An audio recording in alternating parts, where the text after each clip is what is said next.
Srečujemo se namreč v trenutku, ko Evropska unija išče svojo novo vlogo v svetu in se je v zadnjem času precej spremenil. Zavezništva, ki nastajajo, nas opozarjajo, da nič ni tako, kot je bilo desetletje nazaj.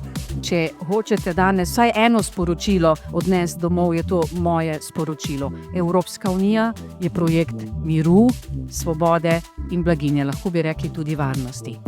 Pozabili smo na mir in pa na svobodo.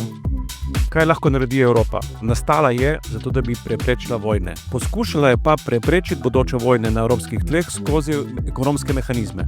Blaginja je bilo orodje, ne končni cilj. Orodje, s katerim dosežemo, da bo večen mir. In jaz mislim, da tega ne smemo nikoli pozabiti. Države, ki bodo vstopile v Evropsko unijo, prav vstop je najboljši garant za mir na tem področju.